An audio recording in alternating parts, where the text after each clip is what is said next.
Chapitre 1. Ville fantôme. Rex Cabrera fixait la pluie qui ruisselait sur la vitre du magasin de quincaillerie, son reflet à peine visible dans le verre. 18 ans, en tant que tireur d'élite des Navy Seals, lui avait appris la patience, la précision et comment lire les gens comme des cartes topographiques. Maintenant, à 42 ans, il lisait les boîtes de peinture et les spécifications de cloisons sèches au lieu des motifs de vent et des zones de tir. « Papa, tu viens ?» Son fils Daniel se tenait près du camion, son sac à dos jeté sur une épaule. 12 ans, petit pour son âge, avec les yeux doux de sa mère et la mâchoire obstinée de Rex. Le garçon qui avait ramené Rex du bord du gouffre après la mort de Claire, 3 ans plus tôt. « Oui, mon pote, juste en train de prendre la couleur préférée de ta maman. » Rex prit une boîte de peinture vert écume de mer, la couleur que Claire avait voulu pour la cuisine avant que le cancer ne l'emporte. Il était enfin prêt à terminer ce qu'ils avaient commencé. La route vers le collège Riverside traversait Millbrook, Oregon, une ville forestière qui mourait lentement à mesure que les scieries fermaient et que la méthamphétamine comblait le vide. Rex s'était installé ici après sa démobilisation médicale, pensant que l'Amérique des petites villes serait bonne pour Daniel. Un endroit où un enfant pouvait être un enfant. Il s'était trompé. « Ça va ?» demanda Rex. Remarquant le silence de Daniel, « Ça va ?» Le mot était sorti trop vite. Rex connaissait ce ton, le même qu'il avait utilisé avec son propre père, celui qui signifiait tout sauf « ça va ». Mais Daniel parlerait quand il serait prêt. Insister ne faisait que bâtir des murs. À l'école, Rex regarda son fils disparaître dans la foule des élèves. Les épaules de Daniel étaient voûtées en avant, se faisant plus petit, un mécanisme de défense que Rex reconnaissait du combat, se rendre une cible plus difficile, sauf que ce n'était pas Fallujah, c'était censé être sûr. Son téléphone vibra, un message d'Agnès Bentley, la conseillère d'orientation de l'école, et l'une des rares amies que Rex s'était faite en ville. « Pouvez-vous passer à mon bureau après l'école ?» Besoin de discuter de Daniel ? La mâchoire de Rex se serra. Il passa la journée à terminer un travail de terrasse pour Randall Orozco, un entrepreneur local qui lui donnait du travail régulier. Randall était un brave type, ancien de l'armée, qui comprenait ce que cela signifiait de reconstruire une vie après la guerre. « Tu es silencieux aujourd'hui ?» dit Randall en tendant une bière à Rex pour le déjeuner. Ils s'assirent sur la terrasse à moitié finie, surplombant les cascades. Daniel a des problèmes à l'école. Le gamin Galvin lui cause encore des ennuis. Les yeux de Rex s'aiguisèrent. « Qu'est-ce que tu sais de ça ? Mon neveu est dans la classe de Daniel. Il dit que Blake Galvin, le professeur d'arts martiaux qu'ils ont engagé pour l'éducation physique, en veut à ton garçon. Il l'insulte, lui fait faire des pompes supplémentaires. Le gamin est une ordure. Il a une ceinture noire et pense que ça fait de lui un dieu. » Rex sentit le vieux froid s'installer dans sa poitrine. Celui qui l'avait rendu le meilleur tireur d'élite de son unité, celui qu'il essayait d'enterrer depuis qu'il était rentré. Depuis combien de temps ça dure ? Quelques mois, je dirais 2 mois. Daniel avait souffert pendant 2 mois, sans dire un mot. Rex aurait dû le voir. Il l'aurait vu s'il n'avait pas été si concentré sur son propre chagrin, son propre ajustement. À 15h15, Rex entra dans le bureau d'Agnès Bentley. C'était une femme d'une 50aine d'années, aux yeux bienveillants, qui en avait trop vu. Pas une vétérane des tranchées des services sociaux. « Rex, merci d'être venu. » Elle lui indiqua une chaise. « Je m'inquiète pour Daniel. Dites-moi. » Agnès sortit son téléphone, lança une vidéo, des images de surveillance du couloir. Rex regarda Blake Galvin, mi-trentaine, musclé, avec un chignon et des tatouages sur les manches. Coincé Daniel près des casiers, le son était étouffé, mais Rex pouvait lire sur les lèvres, lire le langage corporel. « Ton père est un tueur usé. Il n'est rien. » Puis Blake attrapa Daniel par la gorge, le souleva du sol pendant 3 secondes qui parurent 3 heures, et le poussa contre le mur. Daniel s'effondra. Tenant ses côtes, Blake s'éloigna en riant. La pièce devint silencieuse. Le rythme cardiaque de Rex n'avait pas changé, n'avait pas accéléré comme pour un père normal voyant son enfant maltraité. Au contraire, il avait ralenti, descendu au rythme de repos qui précédait l'action. Quand est-ce que c'était ? Sa voix était calme, trop calme. « Ce matin, je ne l'ai vu qu'il y a 1 heure. J'ai déjà contacté le principal Hamilton, Franklin Hamilton, le chef du dojo où Galvin enseigne. » Agnès hocha la tête lentement, lisant le changement dans l'attitude de Rex. « Oui, Rex, je connais ce regard. Quoi que vous pensiez, où était mon fils maintenant ? Au bureau de l'infirmière ? Possible code fêlé ? Nous avons documenté tout pour une plainte formelle. » Rex se dirigeait déjà vers la porte. « Rex !» Agnès l'appela. « Ne faites rien qui rende ça pire. » Mais Rex en avait fini avec les discussions, fini avec les plaintes formelles et la documentation. Blake Galvin avait posé les mains sur son fils, avait volé le sentiment de sécurité de Daniel dans le monde de Rex. Le monde qui vivait encore dans ses os malgré 3 ans à essayer de l'enterrer, cela exigeait une réponse. Il trouva Daniel au bureau de l'infirmière, chemise enlevée, des ecchymoses, en colère, fleurissaient sur sa petite cage thoracique. Le garçon leva les yeux, vit le visage de son père et se mit à pleurer. Pas de douleur, de soulagement. « Je suis désolé.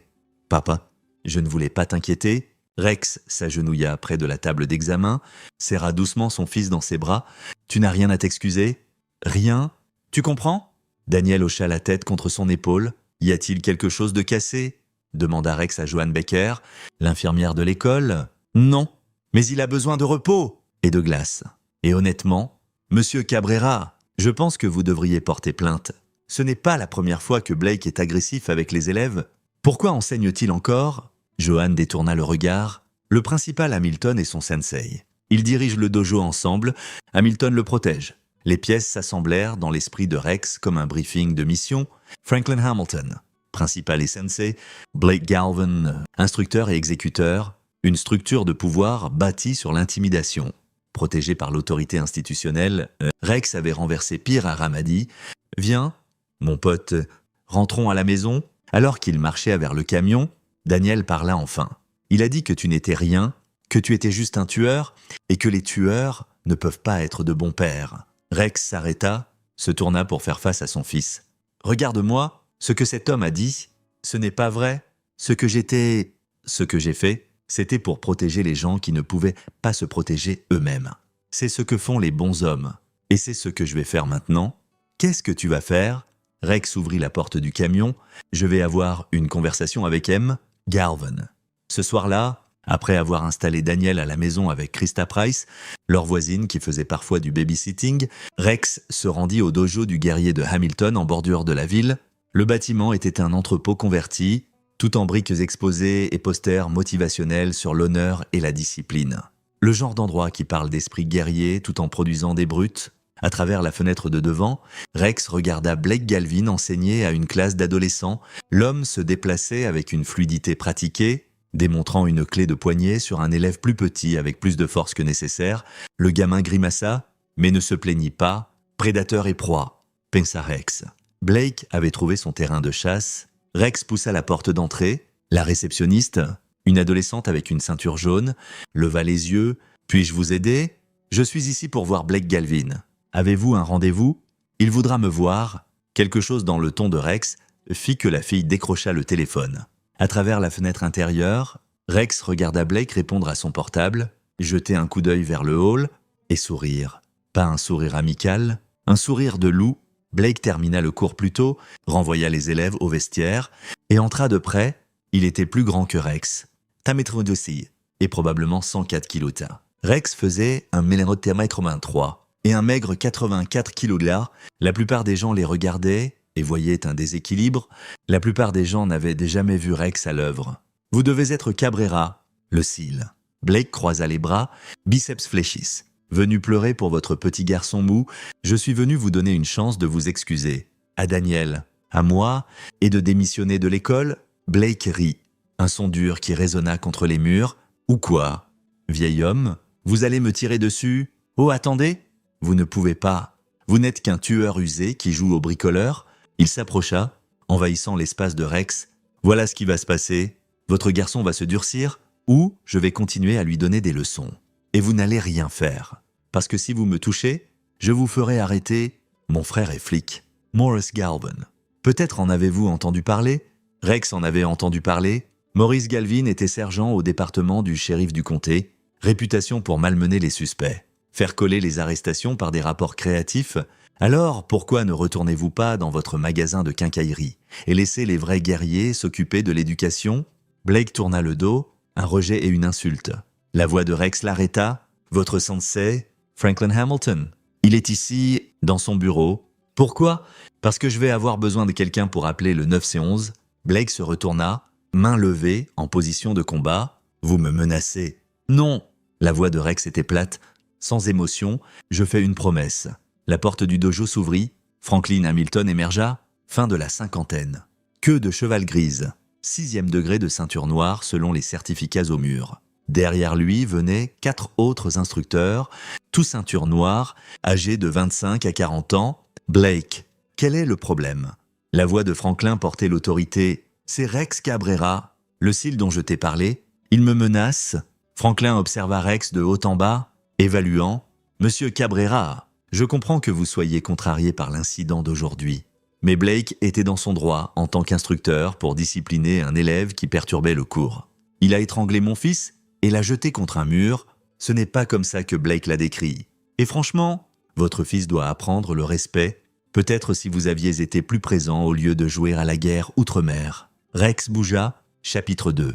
Code du guerrier. La chose avec le combat contre plusieurs adversaires, Rex l'avait apprise lors de l'entraînement des cils, éprouvée dans 2 douzaines de scénarios de combat au corps à corps, c'est que la plupart des gens ont une compréhension fondamentale erronée de la façon dont fonctionne la violence.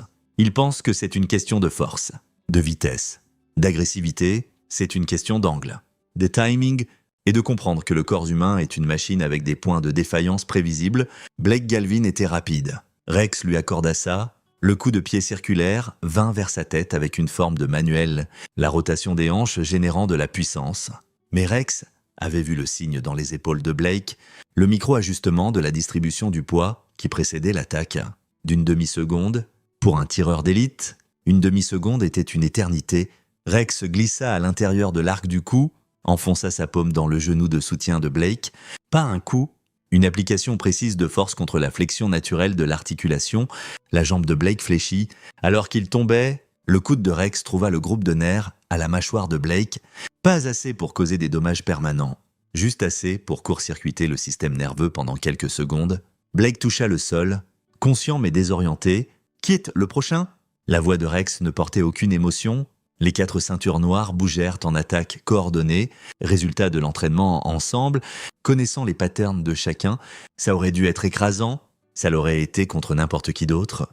Mais Rex avait combattu des talibans dans des cols de montagne où les angles d'attaque étaient dictés par le terrain, avait nettoyé des bâtiments à Fallujah où les portes et les coins créant des points d'étranglement naturels. Le dojo n'était qu'un autre champ de bataille. Et ces hommes, pour toute leur ceinture noire et trophée, n'avait jamais fait face à quelqu'un qui avait survécu au vrai combat. Le premier instructeur, Sizogan, un homme puissamment bâti dans la trentaine, lança une combinaison de coups de poing. Rex redirigea le premier coup avec un mouvement minimal, utilisa l'élan de César pour le faire tourner vers le deuxième attaquant, Harold Fitzgerald. Ils s'en mêlèrent, tombèrent. Le troisième attaquant, Daryl Hickman, le plus grand du groupe, tenta une prise.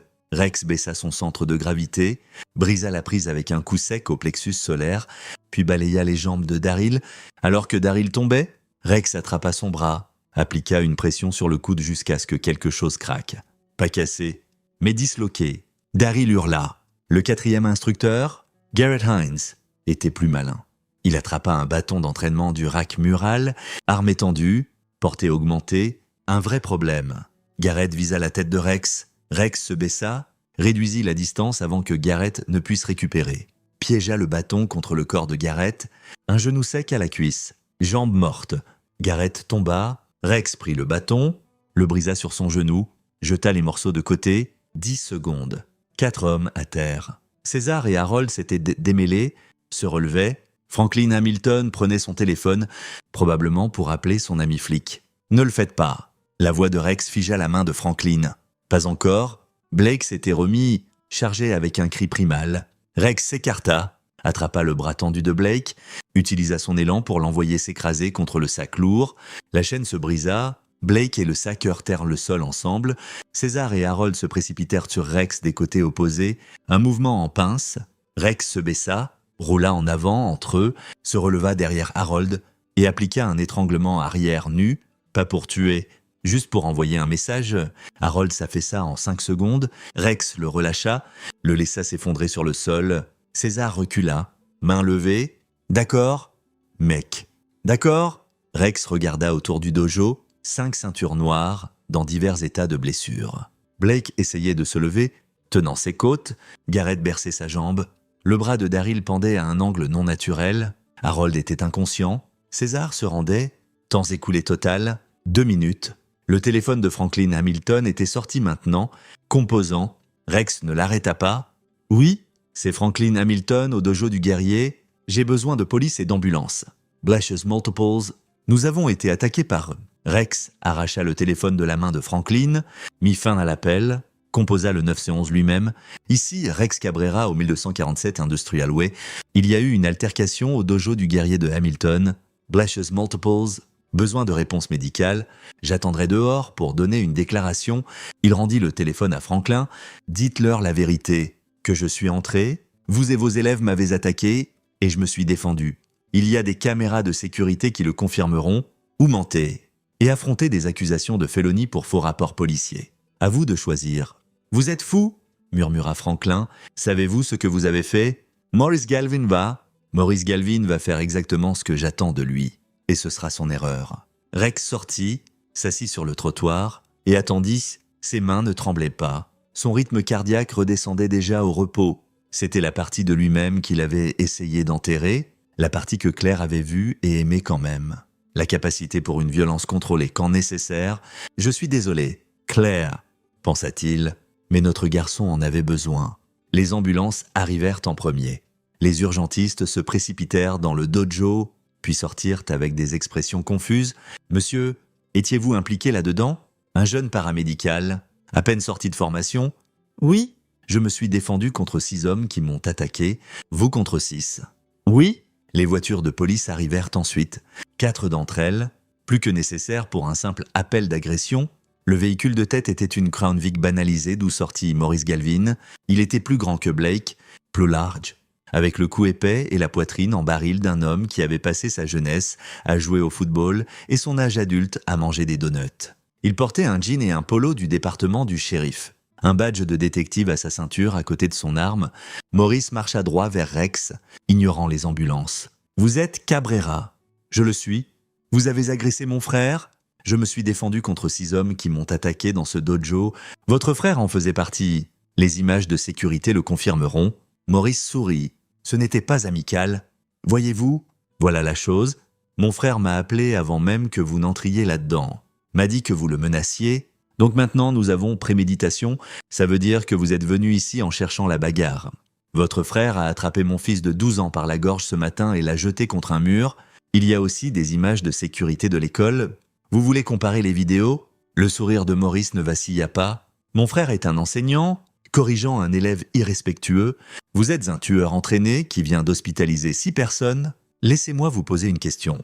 Cabrera, vous avez encore ces épisodes de SSPT, ceux dans votre dossier médical, ceux qui vous ont fait démobiliser. » Rex sentit le piège se refermer. Maurice avait fait ses devoirs, connaissait ses points faibles. « Je vais vous donner un choix, » continua Maurice, baissant la voix pour que les autres officiers n'entendent pas. « Vous vous excusez auprès de mon frère, vous payez ses factures médicales, vous transférez votre gamin dans une autre école, et vous quittez Millbrook. Faites tout ça. Et j'écrirai ça comme une situation de combat mutuel. Personne ne porte plainte, et si je ne le fais pas, alors je vous arrête pour agression avec intention de causer de grands dommages corporels. Vous serez en détention du comté ce soir, et pendant que vous y serez, je m'assurerai que vous receviez le traitement spécial, peut-être avoir un épisode, peut-être vous blesser vous-même, peut-être blesser quelqu'un d'autre. De toute façon, vous perdez la garde de votre gamin. Daniel finit dans le système, c'est ce que vous voulez. » Rex avait affronté beaucoup d'ennemis dans sa vie. Des commandants talibans qui avaient brûlé des écoles, des seigneurs de guerre qui avaient trafissé des enfants. Mais il y avait quelque chose de particulièrement enrageant chez les flics corrompus, des hommes qui pervertissaient l'autorité qu'ils étaient censés défendre. « J'ai besoin d'y réfléchir », dit Rex prudemment. « Vous avez jusqu'à demain matin ? Nika, je veux vous voir dans mon bureau avec votre réponse. » Maurice jeta une carte de visite par terre près des pieds de Rex. « Oh, et Cabrera, ne pensez même pas à fuir. J'ai fait signaler votre passeport. Vous quittez le comté ? Je vous fais ramasser pour fuite afin d'éviter les poursuites. On est clair ? Crystal ?» Maurice s'éloigna, s'arrêta pour parler à son frère alors que les urgentistes chargeaient Blake dans une ambulance. Ils regardèrent tous deux Rex. Blake sourit, fit un petit signe de la main. Les officiers en uniforme prirent la déclaration de Rex, emballèrent et ses vêtements comme preuve, photographièrent ses mains pour les ecchymoses. Le député senior, Un vétéran aux cheveux gris nommé Ted Arias tira Rex à l'écart. « Écoutez, Cabrera, Maurice Galvin est une mauvaise nouvelle. Il a des amis dans le département, le bureau du DA, même le tribunal. Vous venez de vous faire un ennemi puissant. Merci pour l'avertissement. Je suis sérieux. J'ai vu ce qu'il fait aux gens qui le contrarient. Des preuves disparaissent. Des témoins changent leurs histoires. Il est intouchable. » « Personne n'est intouchable, » dit Rex calmement. Ted l'étudia un long moment. « Vous savez quoi? Je vous crois. Juste, soyez prudent. Et si vous avez besoin de quelqu'un dans le département en qui vous pouvez avoir confiance, appelez-moi. » Il tendit à Rex une carte avec son numéro de portable personnel. « Je suis à 2 ans de la retraite. Rien que Maurice puisse me faire qu'il n'ait pas déjà essayé. » Rex rangea la carte. « Pourquoi m'aidez-vous? Parce que j'ai des petits-enfants. Et si une ordure d'enseignant posait les mains sur eux? Je voudrais quelqu'un comme vous dans mon coin. » Ted tapa sur l'épaule de Rex. « Bonne chance. » Quand Rex rentra chez lui, il était minuit passé. Christa Price dormait sur le canapé, un livre sur les genoux. Rex la réveilla doucement. « Comment ça s'est passé ?» demanda-t-elle. « Ensommeillé. Compliqué ? Daniel Dort. »« Oui, il a demandé après toi. Je lui ai dit que tu gérais les choses. Je le fais. » Rex sortit de l'argent de son portefeuille. « Merci d'être resté. » Christa refusa l'argent. « Garde-le. Juste, Rex, sois prudent. J'ai vécu dans cette ville toute ma vie. Les Galvin possèdent la moitié du département du shérif. Ils sont dangereux? Moi aussi. » Après le départ de Christa, Rex vérifia sur Daniel. Le garçon dormait. Serrant une photo de Claire, Rex ajusta sa couverture, embrassa son front, puis il alla dans sa chambre, ouvrit son placard et sortit le coffre qu'il n'avait pas touché depuis 3 ans. À l'intérieur se trouvaient les pièces de son ancienne vie. Dossier de service, médaille qu'il n'avait jamais affichée, informations de contact pour son ancienne équipe SEAL, et au fond, enveloppé dans une toile huilée, un téléphone satellite connecté à un réseau sécurisé. Rex l'alluma, attendit la poignée de main de chiffrement, puis composa un numéro qu'il avait mémorisé mais qu'il n'avait jamais pensé utiliser à nouveau. 3 sonneries, puis une voix familière, rendue rauque par les cigarettes et des années d'opération dans des endroits malsains. « Ici Virgile. »« Virgil, c'est Rex Cabrera. » Une pause. « Cabrera. »« Merde. Mec, ça fait quoi 3 ans. J'ai entendu que tu étais passé civil. Ta femme est morte. C'est ça? Je suis désolé. Merci. Écoute, j'ai besoin d'une faveur. Dis-moi, j'ai besoin d'un background sur 2 personnes. Blake Galvin et Maurice Galvin. Tous 2 à Millbrook, Oregon. Tout finances. Casier judiciaire, associé connu, surtout tout ce qu'il ne voudrait pas rendre public. C'est officiel ou personnel? Personnel. Ils ont blessé mon fils? Une autre pause. Virgil Berg avait été le spécialiste en renseignement de leur équipe, un maître pour trouver des informations qui n'étaient pas censées exister. Il était passé privé après avoir quitté les équipes, dirigeant sa propre firme de conseil en sécurité qui opérait dans des zones grises que le gouvernement ne pouvait pas toucher. Donne-moi 48 heures. Mais Rex, si tu t'attaques à un flic, tu ferais mieux d'être prêt pour les retombées. Je compte là-dessus. Rex raccrocha, s'allongea sur son lit et fixa le plafond. Maurice Galvin pensait qu'il était intouchable, pensait que son badge le rendait invincible, pensait qu'il pouvait menacer le fils de Rex et s'en tirer. Il était sur le point d'apprendre que certaines guerres ne s'arrêtaient pas juste parce qu'il était rentré. Chapitre 3. Le piège. Au matin, Rex avait un plan. Pas un plan complet, cela venait après la reconnaissance, après avoir compris le terrain et les capacités de l'ennemi, mais un cadre, un ensemble d'objectifs. Objectif 1, protéger Daniel. Objectif 2, exposer les Galvin. Objectif 3, s'assurer qu'il ne puisse ne plus blesser personne. L'ordre comptait. Daniel passait en premier, tout le reste était secondaire. Rex prépara le petit déjeuner, des pancakes, les préférés de Daniel. Le garçon descendit, se déplaçant avec raideur, tenant ses côtes meurtries. « Comment te sens-tu, mon pote ?»« Douloureux. Mais ça va. » Daniel s'assit à la table, étudia le visage de son père. « Tu es allé au dojo ?»« Oui. » « Et M. Galvin ne te dérangera plus. » Daniel resta silencieux un moment. « Les gamins à l'école disent que tu as battu comme 6 ceintures noires. » « C'est vrai ?» Rex fit sauter un pancake. Considérant sa réponse, il avait toujours promis l'honnêteté à Daniel, dans les limites adaptées à son âge. « C'est vrai ? Mais ils m'ont attaqué en premier. Je me suis juste défendu. Es-tu en difficulté ? Peut-être ? Probablement. Mais ce n'est pas à toi de t'inquiéter. Je vais m'en occuper. Papa, Je ne veux pas que tu ailles en prison à cause de moi. » Rex s'assit en face de son fils. « Regarde-moi. Ce qui t'est arrivé, ce n'est pas ta faute. C'est celle de Blake Galvin. Et de son frère, et de chaque personne qui les a habilités. Je ne vais pas les laisser s'en tirer. Mais si... Pas de si... Fais-moi confiance ? D'accord. Est-ce que je t'ai déjà laissé tomber ? » Daniel secoua la tête. « Alors, fais-moi confiance maintenant ? Mount his pancakes. Tu restes à la maison aujourd'hui ? » Après le petit déjeuner, Rex appela Agnès Bentley, lui dit que Daniel ne viendrait pas. Elle avait déjà entendu parler de l'incident au dojo. Apparemment, la moitié de la ville aussi. « Rex, les gens dirent que vous êtes une sorte de justicier, que vous avez estropié ces hommes. J'ai disloqué un coude. Tout le reste, ce sont des ecchymoses et de l'orgueil blessé. Ils iront bien dans quelques semaines. Maurice Galvin dit à tout le monde que vous êtes dangereux, que vous avez attaqué sans provocation, qu'il construise son dossier contre moi. Agnès, j'ai besoin que vous fassiez quelque chose pour moi. Découvrez combien d'autres élèves Blake a ciblés, obtenez des déclarations, des images de sécurité, tout ce que vous pouvez trouver, et gardez-le quelque part où Maurice ne peut pas l'atteindre. Pourquoi ? Parce que quand ce sera fini, Blake et son frère iront en prison, et j'ai besoin de munitions. » Agnès resta silencieuse un long moment. « D'accord, je verrai ce que je peux trouver. Mais Rex, soyez prudent. Les Galvin ont des amis partout. Bien, plus il y a de gens impliqués, plus dur ils tomberont. » À 9h, Rex se rendit au quartier général du shérif du comté, un bâtiment en béton trapu qui semblait n'avoir pas été mis à jour depuis les années 1970. Le bureau de Maurice Galvin était au 2e étage. Surplombant le parking, Maurice était assis derrière son bureau, pieds sur la table, lisant un rapport. Il ne leva pas les yeux quand Rex frappa. « Entrez. Fermez la porte. Asseyez-vous. » Rex fit les 3, attendit. Maurice leva enfin les yeux. « Alors, vous avez pris une décision. Je ne quitte pas la ville. Je ne transfère pas Daniel. Et je ne m'excuse pas. » L'expression de Maurice ne changea pas. « C'est décevant. J'espérais que vous seriez intelligent là-dessus. » Il se leva, fit le tour du bureau. « Voyez-vous, la chose avec vous les types militaires, vous pensez que parce que vous êtes dur, parce que vous avez vu le combat, ça vous rend spéciaux. Mais vous savez quoi ? Dans le monde réel, rien de tout ça ne compte.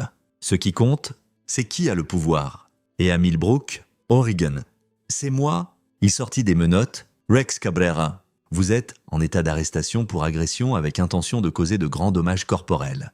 Vous avez le droit de... » « Avant que vous ne fassiez ça, » interrompit Rex, « vous devriez savoir que j'ai déposé une plainte fédérale ce matin. Au bureau de terrain du FBI à Portland, j'ai détaillé tout, l'agression de Blake sur Daniel, votre menace de me jeter en prison et de me blesser, votre tentative de m'extorquer pour quitter la ville. » La main de Maurice se figea. « Vous bluffez. Le suis-je ? » J'ai aussi envoyé des copies au bureau du procureur général de l'État, au département de justice de l'Oregon et à 3 organisations de presse. Vous voulez vérifier votre email ? Je vous ai mis en copie sur tous. » Maurice attrapa son ordinateur, ouvrit sa boîte de réception, son visage rougit en lisant « Espèce de fils de pute ». Le FBI prend au sérieux les menaces contre les vétérans, surtout quand elles sont faites par les forces de l'ordre. Ils seront ici cet après-midi pour m'interviewer. Peut-être vous interviewer aussi. Comment ça va paraître ? Un flic corrompu menaçant un cil décoré qui protégeait son fils. Le poing de Maurice s'abattit sur le bureau. Vous venez de faire la plus grosse erreur de votre vie. Non, vous avez fait la vôtre quand vous avez pensé que je me coucherais. Maintenant, voilà ce qui va se passer. Vous allez abandonner toute charge contre moi. Vous allez recommander que Blake soit viré de l'école. Et vous allez rester loin de ma famille. Ou quoi ? Ou je continue de creuser. Voyez-vous, j'ai des amis moi aussi. Maurice. Des amis avec des compétences que vous ne pouvez imaginer. Et j'ai déjà commencé à regarder dans vous. Et votre frère. Vous voulez deviner ce que je vais trouver ? C'était un bluff. Virgile n'aurait pas de résultat avant un jour ou 2. Mais Rex avait appris, lors de l'entraînement aux interrogatoires, que la confiance vendait les mensonges mieux que des preuves réelles. La mâchoire de Maurice travailla. « Sortez de mon bureau. »« Avec plaisir. »« Oh !» Et Maurice, le FBI voudra probablement voir cette vidéo de Blake agressant Daniel. Vous l'avez toujours, n'est-ce pas ? Parce que si elle disparaissait mystérieusement, c'est altération de preuves. Délit fédéral. Rex se leva, marcha vers la porte. La voix de Maurice était basse, dangereuse. « Vous pensez que vous êtes malin ?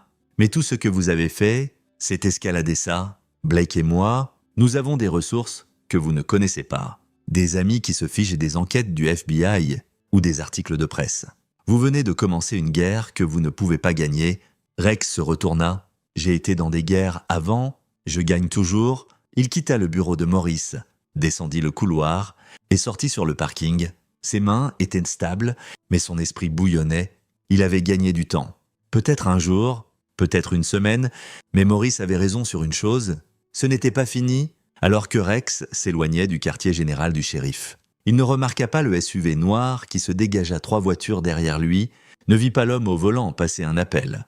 Mais s'il l'avait fait, il aurait peut-être reconnu le visage, aurait peut-être souvenu l'avoir vu au dojo. Debout au fond, observant le combat, un homme qui n'était pas intervenu, un homme qui prenait des notes. Sidney Donnelly baissa son téléphone, sourit pour lui-même. Ça allait être intéressant. Maurice Galvin l'avait engagé pour gérer le problème Cabrera. Avec extrême préjudice, Donnelly se spécialisait dans les problèmes qui ne pouvaient pas être résolus par des canaux légaux, des problèmes qui exigeaient des solutions créatives. Il avait géré pire qu'un ancien SEAL. Bien pire. Ça serait de l'argent facile ? Chapitre 4. Fantômes et armes. Rex passa l'après-midi à l'entrepôt de Randall Orozco, censément aidant à inventorier les fournitures. En réalité, il attendait l'appel de Virgile. Il vint à 15h47. « Rex, tu es là ? » ?»« Oui. »« Qu'as-tu trouvé ? » ?»« Frère, tu as marché dans quelque chose de moche. Blake Galvin a 3 plaintes d'agression antérieures de précédentes écoles. Toutes rejetées. Les victimes ont soit rétracté leur déclaration, soit déménagé avant le procès. Maurice a fait disparaître ça. Quoi d'autre ? Maurice est sale comme tout. Il écume le fonds de saisie d'actifs du département depuis 5 ans. On parle de plus de 200 000 $. Il a aussi des connexions à un réseau de distribution de drogue traversant le comté. Rien que je puisse prouver au tribunal, mais le pattern est là. Des arrestations qui ne mènent nulle part, des preuves qui disparaissent, des dealers qui s'en sortent sur des vices de forme. Rex traita ça. Qui le protège ? C'est là que ça devient intéressant. Le shérif du comté, Cameron Lester, est clean, mais le DA, Angel Sharp, est dans la poche de Maurice. Ils sont allés au lycée, ensemble, restés amis. Sharp bloque les enquêtes sur le département du shérif depuis des années. Donc Maurice a une couverture légale, pour l'instant. Mais voilà la chose, j'ai trouvé autre chose. Maurice et Blake ont un partenaire silencieux dans le dojo, un type nommé Sidney Donnelly. Tu as déjà entendu parler de lui ? Le nom ne disait rien à Rex. Non ? Qui est-il ? Ancien des forces spéciales. Démobilisation déshonorante pour opération non autorisée en Afghanistan. Suspecté de diriger une firme de contracteurs militaires privés qui fait du travail humide. Assassinats. Enlèvement. Le genre de truc que les gouvernements ne peuvent pas toucher officiellement. Si Maurice a fait venir Donnelly, les choses sont sur le point de devenir cinétiques. Rex sentit ses instincts de combat s'aiguiser. « Tu penses que Donnelly est ici ? Je parierai dessus. Maurice ne peut plus te toucher légalement. Pas avec le FBI qui regarde les choses, donc il externalisera. C'est ce que font les types comme lui et Donnelly. Il ne laisse pas de témoins. Peux-tu m'en avoir plus sur Donnelly ? Tout. Associé connu. Méthode. Dernière localisation connue. Je travaille dessus. Mais Rex, sérieusement, tu as besoin de protection ? Ce n'est pas un flic corrompu qui jette son poids. Donnelly a tué des gens pour moins que ce que tu as fait au Galvin. J'apprécie l'inquiétude. Continue de creuser. Et Virgile, envoie tout ce que tu as à Ted Arias au département du shérif du comté. C'est un des bons. Après avoir raccroché, Rex s'assit dans son camion, réfléchissant. La situation avait escaladé exactement comme il l'avait prédit. Maurice ne pouvait pas utiliser les canaux légaux, donc il avait engagé du muscle, ce qui signifiait que Rex devait être proactif, pas réactif. Il se rendit à l'école de Daniel, le ramassa tôt. Le garçon était abattu pendant le trajet. « Papa ?» Les gamins disent des trucs bizarres. Que tu es en difficulté ? Qu'aimer ? Galvin va te faire arrêter. Laisse-moi m'inquiéter de M. Galvin, comment vont tes côtes ? Mieux ? Puis-je te demander quelque chose ? Toujours. Avais-tu peur ? Au dojo. Rex considéra la question. Non, pas peur, mais concerné. Il y a une différence. Quelle est la différence ? Peur, c'est quand tu ne sais pas quoi faire. Concerné, c'est quand tu sais exactement quoi faire. Mais tu comprends les risques. J'étais concerné de blesser quelqu'un plus que je ne l'intentionnais. C'est pourquoi j'étais prudent. Tu n'avais pas l'air prudent. Tu avais l'air comme... Daniel chercha les mots. Comme si tu savais exactement ce qui allait se passer avant que ça n'arrive. Ça s'appelle l'entraînement. Des milliers d'heures d'entraînement. Ton corps apprend à répondre avant que ton cerveau ne rattrape. Rex s'engagea dans leur allée. « Viens, je veux t'enseigner quelque chose. » À l'intérieur, Rex ouvrit le coffre dans son placard, sortit une petite mallette. À l'intérieur se trouvait un Glock 9 mm compact, déchargé, et une boîte de munitions. Les yeux de Daniel s'écarquillèrent. « C'est réel, très réel, et je vais t'enseigner comment l'utiliser. Mais j'ai 12 ans. Je sais, et dans des circonstances normales, je ne ferai pas ça, mais les circonstances ne sont pas normales. Il y a des mauvaises personnes qui pourraient essayer de nous blesser. J'ai besoin que tu saches comment te protéger si je ne suis pas là. » Ils passèrent 1 heure dans le jardin arrière, Rex enseignant à Daniel les fondamentaux. Comment tenir l'arme, comment viser, discipline de la gâchette. Protocole de sécurité. Le garçon était un naturel, prudent et concentré. « Pourquoi m'enseignes-tu ça maintenant ?» demanda Daniel alors qu'il nettoyait l'arme. « Parce que je t'aime, et parce que je ne pourrai pas toujours te protéger. Des hommes comme Blake Galvin existent partout. Des brutes, des prédateurs. Tu dois savoir comment te défendre. Pas juste physiquement, mais mentalement. Compris ?» Daniel hocha la tête. « Papa, sommes-nous en danger ?» Rex voulait mentir, rassurer. Mais il avait promis l'honnêteté, probablement. « Mais j'ai été en danger avant. Nous nous en sortirons. » Ce soir-là, après que Daniel fut allé au lit, Rex reçut un message d'un numéro inconnu. « Vous avez fait une erreur en impliquant les Feds. Rencontrez-moi demain. Écart, ancienne Syrie sur la route 26. Venez seul. Nous pouvons terminer ça pacifiquement. S.D. Sidney Donnelly. » Ça devait être lui. Rex ne répondit pas. Au lieu de ça, il appela Randall Orozco. « Randall, j'ai besoin d'une faveur. »« Une grosse ? Dis-moi, demain matin, peux-tu surveiller Daniel ? Et si quelque chose m'arrive, peux-tu t'assurer qu'il arrive quelque part en sécurité ? Il y a une enveloppe dans la boîte à gants de mon camion avec des instructions et des contacts. » Randall resta silencieux un instant. « Rex, qu'est-ce qui se passe ? Je rencontre quelqu'un qui veut me blesser. J'ai besoin de savoir que Daniel est protégé. Bon sang. Mec, tu ne peux pas juste appeler les flics. Les flics sont le problème. Le feras-tu ? Oui, bien sûr, mais tu ferais mieux de revenir en un seul morceau. C'est le plan. » Rex passa le reste de la nuit à se préparer. Il chargea 2 chargeurs pour le Glock, rangea l'arme dans un holster dissimulé dans son dos, prépara un kit de premiers soins, étudia les images satellites de l'ancienne Syrie, sottise, ligne de vue, position de couverture, à 7h30. Il déposa Daniel chez Randall. Le garçon le serra fort. « Sois prudent. Papa, toujours. » La Syrie avait été abandonnée depuis une décennie, son équipement rouillant et fenêtres brisées. Rex arriva 15 minutes en avance, gara son camion à 400 mètres et approcha à pied par la ligne des arbres. Donnelly était déjà là, debout sur le sol principal de travail, main dans les poches de sa veste.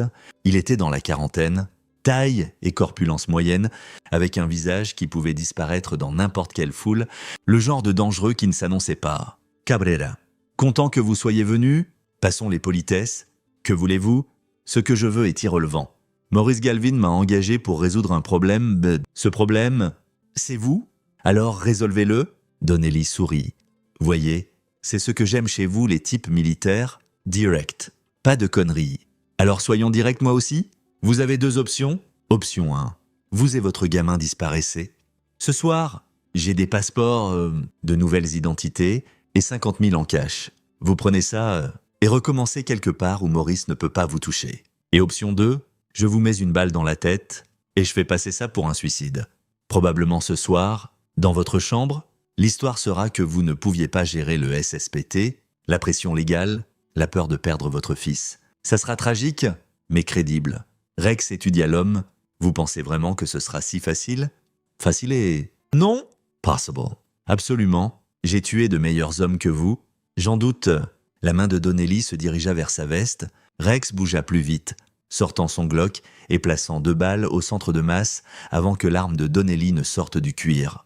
Donnelly trébucha en arrière, serra sa poitrine, puis rit. Gilet pare balé. Bel tir, quand même. Il riposta. Rex plongea derrière une bande transporteuse rouillée alors que les balles ricochaient.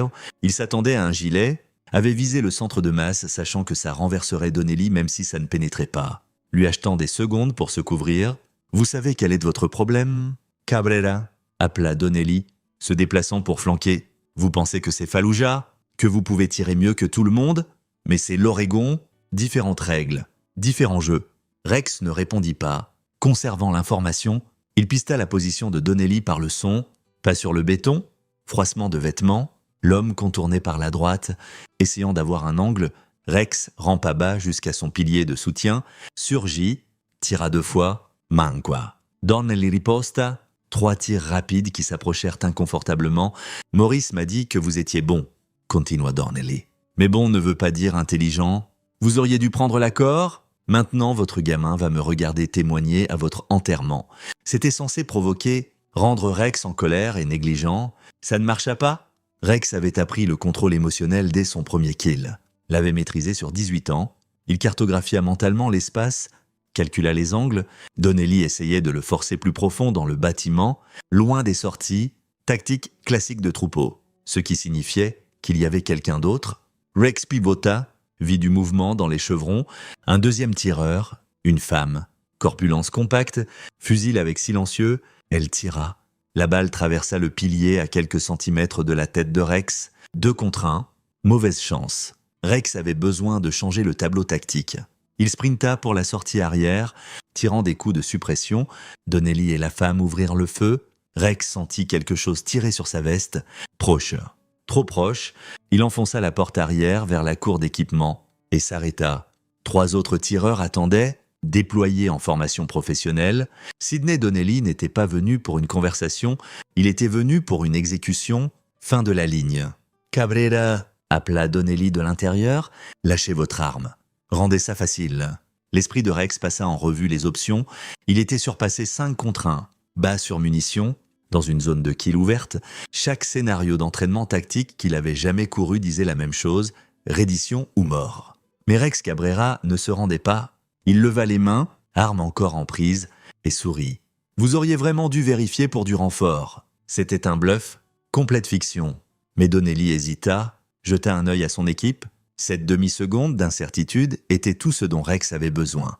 Il se jeta derrière un chariot élévateur rouillé alors que les tirs commençaient, roula, surgit tirant, abattit le tireur le plus proche d'un tir à la tête, ne pouvait pas se permettre le centre de masse avec plusieurs cibles, bougea avant que le feu de retour ne le trouve. Le chariot élévateur explosa quand quelqu'un toucha le réservoir de carburant. Rex bougeait déjà, utilisant la fumée comme couverture, attrapa une longueur de tuyau par terre, le lança à la tireuse d'élite femme dans les chevrons, elle tressaillit, manqua son tir. 2 tireurs le chargèrent des côtés opposés. Rex engagea le premier. 2 balles, gorge et tête. Le deuxième s'approcha, essaya de grappler. Rex enfonça son coude dans le nez de l'homme, le cassant, puis prit son fusil et l'utilisa pour balayer les jambes de l'homme. 3 à terre, 2 à faire. Donnelly était assez malin pour rester en arrière, laissant son coéquipier restant, un grand type avec un fusil de chasse. Avancé, le fusil de chasse était un problème à courte portée. Rex avait besoin de distance. Il courut pour la ligne des arbres, zigzagouant. Le fusil de chasse tenace, des plombs déchirèrent les feuilles autour de lui. Il atteignit la couverture, se tourna, vissa. Le grand type rechargea. Erreur fatale. Rex tira une fois, le toucha à la jambe. L'homme tomba. Ça laissait Donnelly. Bon tir, appela Donnelly de quelque part dans la scierie. Mais vous êtes à court de munitions. N'est-ce pas? J'ai compté vos tirs. Il avait raison. Le Glock était vide. Le fusil pris avait 2 balles restantes. Dites-vous quoi? Continua Donnelly. Appelons ça un match nul. Je m'en vais? Vous vous en allez. Nous vivons tous deux pour combattre un autre jour. Contre-offre, cria Rex. Dites-moi qui d'autre est impliqué, et je vous laisse vivre. Que dites-vous de ça plutôt? Des sirènes. Distantes. Mais approchant, Donnelly jura. On dirait que vous aviez du renfort. Marlin. Mais Cabrera, ce n'est pas fini. Pas de loin, quand les 2 putis du shérif arrivèrent, Donnelly était parti, fondu dans la forêt, les tireurs blessés étaient sécurisés, mais ils ne parlaient pas des criminels professionnels. Ils prendraient un avocat et resteraient silencieux. Ted Arias trouva Rex assis contre un arbre, rechargeant son Glock avec un chargeur de rechange de son camion. « Vous avez appelé les Feds, n'est-ce pas ?» demanda Ted. Il surveilla cet endroit. Rex hocha la tête. Il avait appelé le FBI la nuit précédente, leur avait dit qu'il suspectait Maurice Galvin d'avoir engagé un tueur à gages, donné l'emplacement. L'heure, ils étaient en position avant que Rex n'arrive. « Marlin, dit Ted, mais Maurice va savoir que vous avez monté ça. Il viendra plus dur sur vous. Qu'il vienne, je ne fais que commencer. » Chapitre 5. Pointe de pression. L'implication du FBI changea tout. À midi, 3 agents interviewaient Rex dans un bâtiment fédéral à Portland. Il leur dit tout. L'agression de Blake sur Daniel, les menaces de Maurice, la tentative de meurtre de Donnelly, l'agent en chef. Une femme aiguisée nommée Caroline Salazar écouta sans interrompre. « Monsieur Cabrera, vous comprenez que vous avez fait de sérieuses allégations contre un officier de police. Nous aurons besoin de corroboration. Vérifier les images de sécurité de l'école. Parler à Agnès Bentley, la conseillère. Elle a été témoin des menaces de Maurice contre moi. Et vous avez 4 membres de l'équipe de Donnelly en garde à vue de ce matin. Ils craqueront éventuellement, peut-être, mais des criminels professionnels comme ça, ils sont loyaux à l'argent, pas aux gens. Sidney Donnelly paye bien. Alors trouvez Donnelly. Nous essayons. Il est bon pour disparaître. Mais voilà mon inquiétude. Vous vous êtes inséré dans ce qui devrait être une enquête policière. Ça rend mon travail plus dur ? Rex se pencha en avant, avec respect. Agente Salazar, si j'avais attendu la police, mon fils serait encore maltraité et je serais en détention du comté sur de fausses accusations. J'ai fait ce que je devais faire. Elle l'étudia, je vous crois, mais la croyance n'égale pas les preuves. Nous avons besoin de quelque chose de concret pour lier Maurice Galvin à Donnelly, dossier financier. Communications, témoin, alors laissez-moi aider. Maurice ne sait pas que je vous parle maintenant. Il pense que je suis juste un vétéran causant des ennuis. Je peux le faire sortir, le faire s'incriminer lui-même. C'est du piégeage. Seulement si je suis police, je suis un civil. Si je me trouve à enregistrer des conversations avec Maurice, portant un micro, l'Oregon est un État à consentement unipartite. Je peux enregistrer toute conversation dont je fais partie sans informer l'autre partie. C'est admissible au tribunal. Salazar échangea des regards avec son partenaire, un homme d'âge moyen nommé Enrique Anderson. Il haussa les épaules. « C'est risqué », dit Salazar. « Si Maurice suspecte que vous coopérez avec nous, il pourrait escalader. Envoyer Donnelly après votre fils. Ce qui est pourquoi j'ai besoin d'agir vite. Faire dire à Maurice ses crimes sur bande, puis vous l'arrêter avant qu'il ne puisse riposter. » Après 2 heures supplémentaires de discussion, Salazar accepta. Ils équipèrent Rex d'un micro, un dispositif sophistiqué déguisé en bouton sur sa chemise. Il transmettrait tout ce qu'il dirait directement à la surveillance du FBI. « Souvenez-vous, » avertit Salazar, « vous avez besoin de le faire admettre explicitement des crimes. Des implications vagues ne tiendront pas. Et Rex, soyez prudent. Maurice Galvin a tué des gens avant. Nous ne l'avons juste pas encore prouvé. » Rex rentra à Millbrook alors que le soleil se couchait. Son téléphone sonna. Randall. « Eh, mec, Daniel demande après toi. Tu vas bien ? » ?»« Oui. »« Je serai là dans 30 minutes. » Mais avant que Rex ne puisse atteindre la maison de Randall, son téléphone vibra avec un message d'un numéro inconnu. « Nous avons quelque chose à vous. Si vous la voulez de retour, venez au dojo. Minuit, seule, dites au Fed, et elle meurt. » La glace envahit les veines de Rex. Daniel était avec Randall. Qui d'autre ? Krista Price ? Rex appela immédiatement son numéro. Ça alla directement sur la messagerie. Il appela sa voisine, Jackie Fox. « Jackie, avez-vous vu Krista ? » ?»« Pas depuis ce matin. »« Quoi ? Si vous la voyez, dites-lui de m'appeler immédiatement. »« C'est une urgence ?» L'esprit de Rex bouillonna. Maurice avait pris Krista, une civile, une mère célibataire, quelqu'un dont le seul crime était d'être l'ami de Rex. C'était une escalade au-delà de tout ce que Rex avait anticipé. Il pensa à appeler Salazar, mais le message de Maurice était clair. Dites au Fed. Et elle meurt, si le FBI intervenait, Maurice tuerait Krista par dépit. Non, ça devait être géré discrètement, chirurgicalement. Rex se rendit chez Randall, tira son ami à l'écart. J'ai besoin de laisser Daniel ici ce soir. Ne le quitte pas des yeux. Verrouille les portes. Et si quelqu'un vient demander après lui, n'importe qui, tu appelles le 911 et tu m'appelles. Qu'est-ce qui se passe ? Maurice Galvin vient d'escalader. Je dois m'en occuper ? Laisse-moi aider. Non ? Tu as une famille. Je ne les risquerai pas. Protège juste Daniel, s'il te plaît. Randall hocha la tête, comprenant la gravité. Sois prudent. Frère, Rex passa les heures suivantes à se préparer. Il ne pouvait pas entrer dans le dojo armes au poing, pas avec Krista comme otage, mais il ne pouvait pas non plus faire confiance à Maurice pour la libérer, même si Rex se rendait, ça exigeait précision, tromperie et une volonté de faire des choses qui le hantraient plus tard. À 23h45, Rex se gara à un bloc du dojo. Le bâtiment était sombre sauf pour une lumière dans la zone d'entraînement principale. Il approcha par l'arrière, vérifiant les sentinelles, n'en trouva aucune. Maurice était confiant. Arrogant. Ça serait son erreur? Rex entra par une porte latérale, se déplaça silencieusement par le couloir arrière. Il pouvait entendre des voix de l'étage principal. Maurice et Blake se disputant. « Je t'avais dit que ça exploserait », disait Blake. « Maintenant, nous avons des faits rampants partout. »« Tais-toi, je gère, en kidnappant une femme. C'est fou, c'est un levier. Cabrera s'échangera pour elle. Puis Donnelly le finit, on jette les corps, et l'histoire est qu'ils se sont enfuis ensemble. Romance qui a mal tourné. Et si ça ne marche pas, alors on les tue tous les deux quand même. J'en ai fini avec les jeux. Rex en avait entendu assez. Il activa le micro, s'assura qu'il transmettait, puis entra dans la zone d'entraînement principale. Maurice et Blake pivotèrent. Maurice avait une arme à la main. Blake tenait un couteau. « Où est Krista ?» demanda Rex. Voix égales, dans le bureau arrière, attaché. « Mising Demne. » Pour l'instant, Maurice sourit. « Vous êtes venu seul? Intelligent? » Stupide. Mais intelligent, laissez-la partir. Votre combat est avec moi, pas elle. Voyez-vous, c'est là que vous vous trompez. Tout le monde connecté à vous est mon ennemi maintenant. Vous m'avez embarrassé mon frère. Attirer l'attention fédérale sur mon département, ça a des conséquences. La conséquence est que vous allez en prison. Maurice rit. Prison. Je possède le DA. Je possède la moitié des juges. Vous pensez vraiment qu'une enquête du FBI va me toucher ? J'ai survécu à pire. Vraiment, parlez-moi de l'argent de la saisie d'actifs. Les 200 000 $ que vous avez écumés, ou les dealers de drogue que vous protégez, ou les témoins qui ont disparu avant de pouvoir témoigner contre vous. Le sourire de Maurice s'effaça. Vous avez creusé, c'est malheureux. Pour vous? Oui, Blake, va chercher la femme. Amène-la ici. Blake hésita. Maurice, peut-être devrions-nous? Fais-le. Maintenant, Blake partit.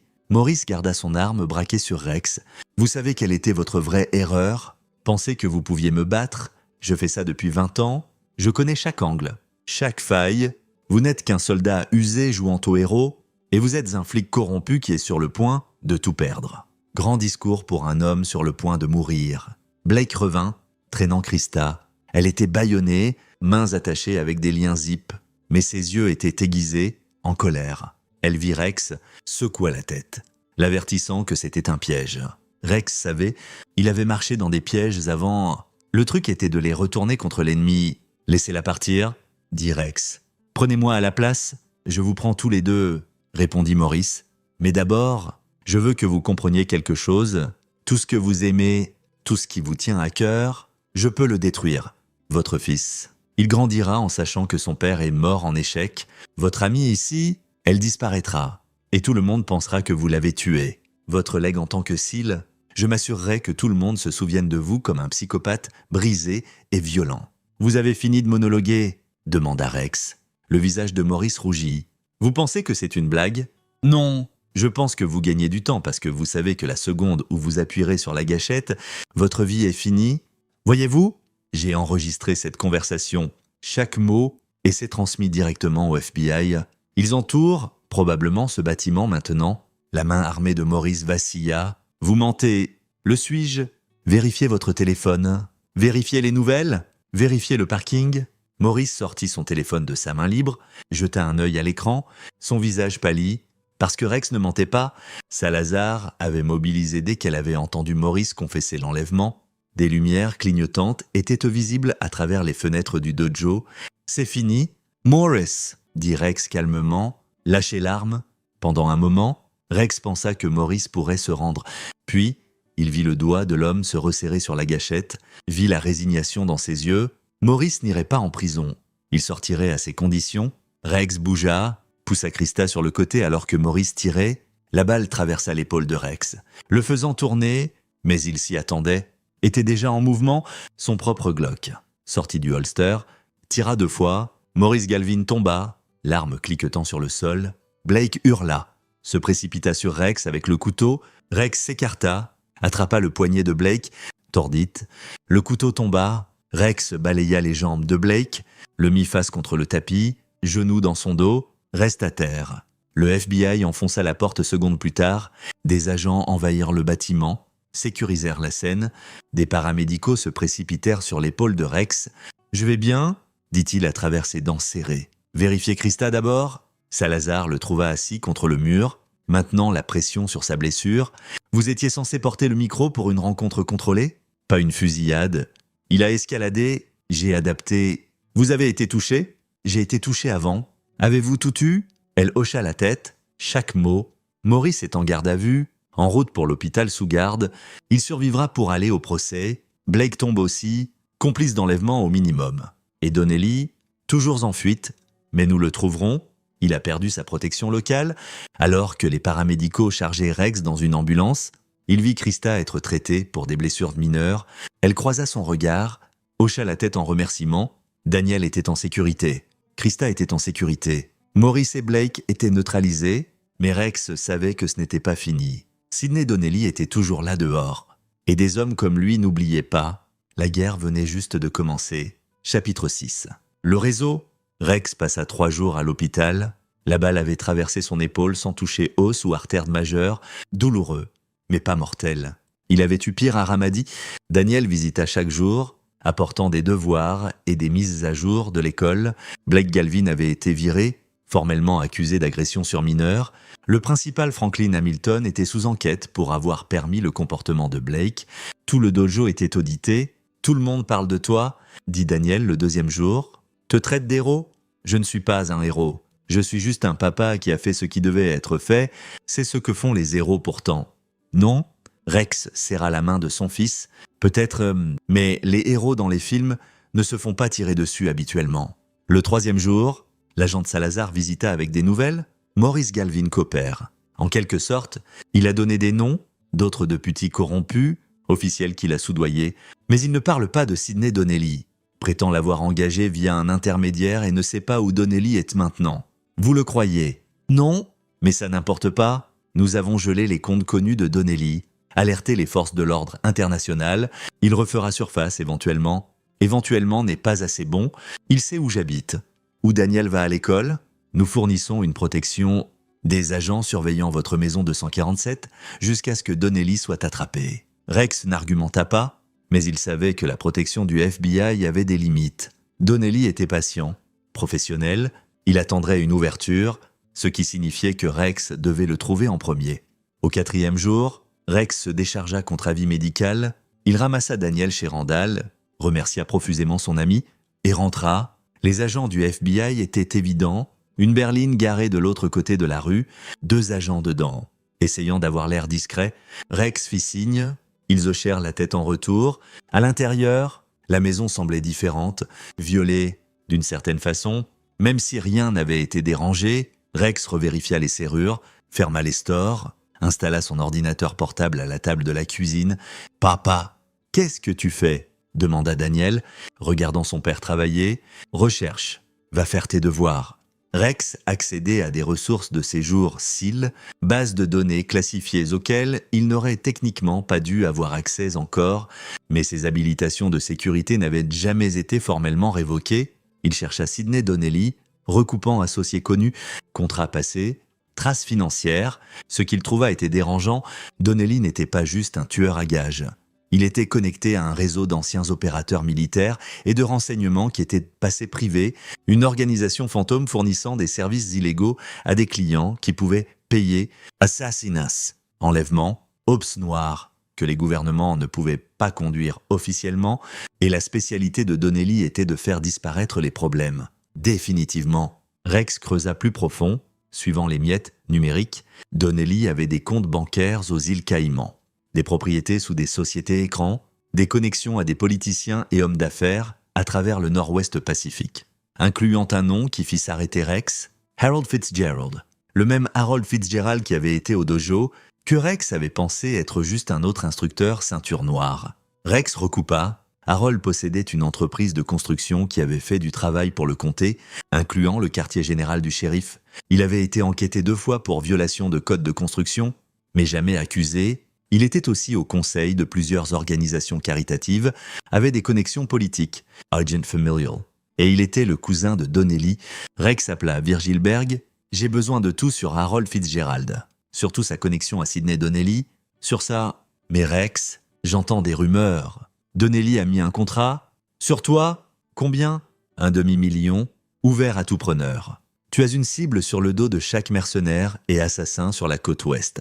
Rex absorba ça, alors j'ai besoin d'agir vite. Combien de temps jusqu'à ce que tu aies l'info sur Fitzgerald? Donne-moi 6 heures. Après avoir raccroché, Rex considéra ses options. La protection du FBI était réactive. Il répondrait aux menaces, mais ne pouvait pas les éliminer proactivement. Rex avait besoin d'être proactif, avait besoin de porter le combat à Donnelly avant que Donnelly ne vienne pour Daniel. Cette nuit-là, après que Daniel fut allé au lit, Rex sortit par la fenêtre du sous-sol. Les agents du FBI, surveillant l'avant, ne le virent pas partir. Il avait enseigné l'évasion et l'évitement aux jeunes SEAL. Perdre une équipe de surveillance stationnaire était du tradecraft basique. Harold Fitzgerald vivait dans une communauté fermée en périphérie de Millbrook. Grande maison, voiture chère, système de sécurité. Le genre d'endroit qui affichait richesse et pouvoir. Rex vainquit la serrure du portail en 90 secondes, approcha la maison par l'arrière boisé et désactiva l'alarme en utilisant des techniques apprises en Afghanistan. Il était dans le bureau à domicile de Harold en moins de 5 minutes. Le coffre était caché derrière un tableau. Prévisible, Rex aurait pu le craquer, mais n'en avait pas besoin. L'ordinateur de Harold était connecté, mot de passe et sauvegardé. Niveau amateur, Rex copia des fichiers sur une clé USB, emails, dossiers financiers, fichiers chiffrés qui nécessiteraient l'expertise de Virgile pour craquer. Tout, il était sur le point de partir quand il entendit des pas. Harold, probablement prenant un snack de minuit, Rex se positionna derrière la porte, attendit. Harold entra dans son bureau, alluma la lumière, se figea quand il vit Rex assis à son bureau. « Rex Cabrera, j'ai entendu que vous étiez persistant. Nous devons parler de votre cousin. » La main de Harold se dirigea vers le tiroir de son bureau. Rex fut plus rapide. Son Glock déjà sorti. « Ne le faites pas. Parlez juste. » Harold leva lentement les mains. « Que voulez-vous savoir? Où est Donnelly? Je ne sais pas. Il ne me dit pas ses localisations. C'est du bon tradecraft? Compartmentation.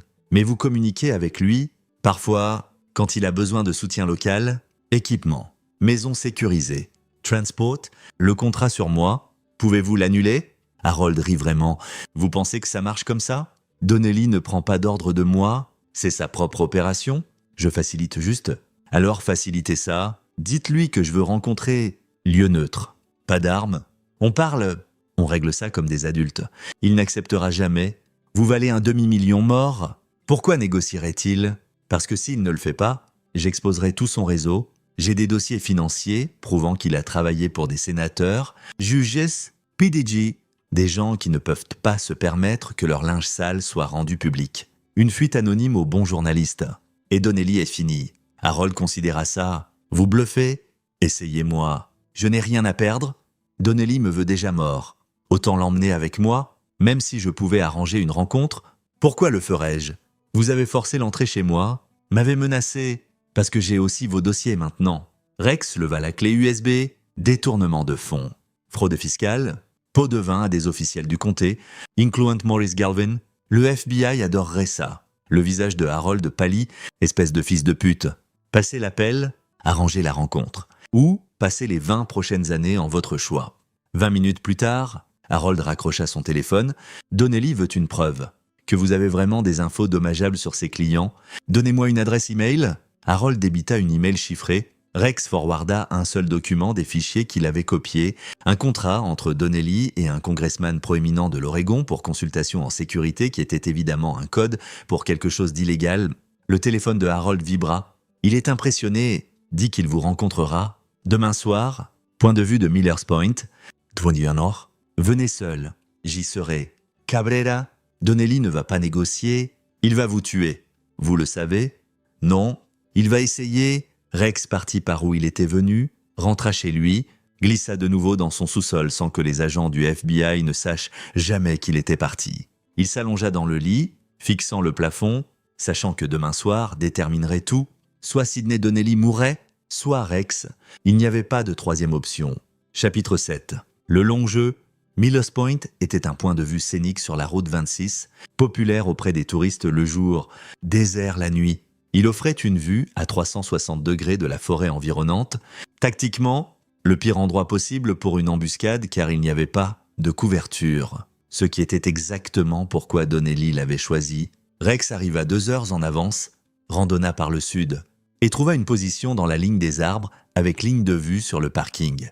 Il apporta son vieux fusil de tireur d'élite M24, l'arme qu'il avait portée pendant 18 ans, possédée légalement, méticuleusement entretenue.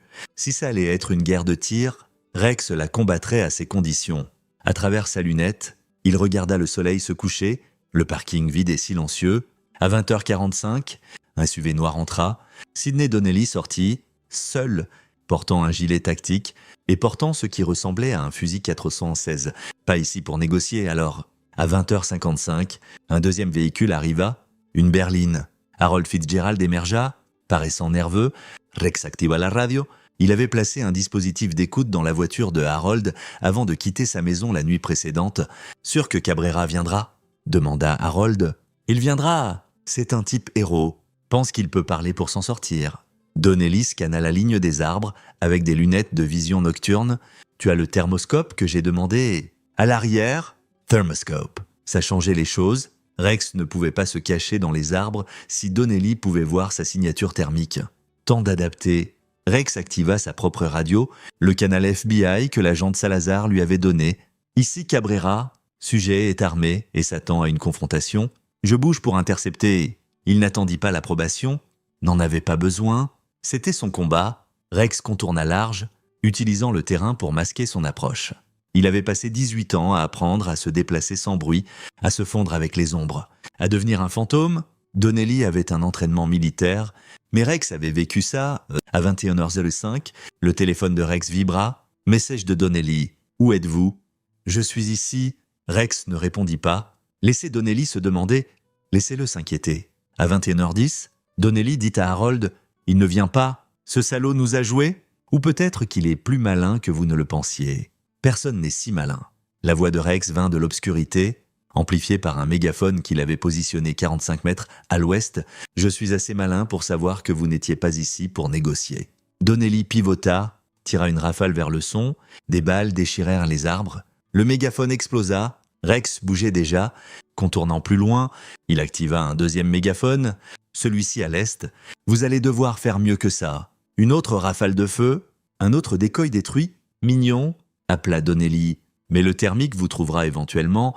Pourquoi ne pas sortir ? Rendez ça facile. » « Parce que j'ai une meilleure idée ?» Rex déclencha le troisième dispositif. Pas un mégaphone, une grenade flashbang qu'il avait piégée sur une minuterie. Elle détonna derrière Donnelly, lumière brillante et son concussif. Donnelly trébucha, vision nocturne ruinée, oreilles sonnantes. Rex sortit de la ligne des arbres, sprintant. Donnelly récupéra plus vite que prévu, leva son fusil, Rex plongea, roula, surgit derrière le SUV, des balles perforèrent le métal. « Harold, sors d'ici !» hurla Donnelly. Harold courut pour sa berline. Rex le laissa partir. Harold était un facilitateur, pas un combattant.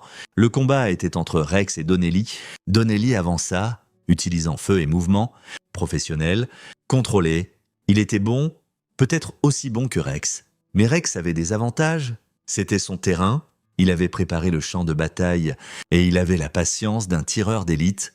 Rex tira une fois, la balle toucha le fusil de Donnelly, détruisit l'optique. Donnelly jura, lâcha l'arme, sortit une arme de côté, corps à corps alors. « Ça me va !» Ils se contournèrent dans le parking, 12 mètres de distance.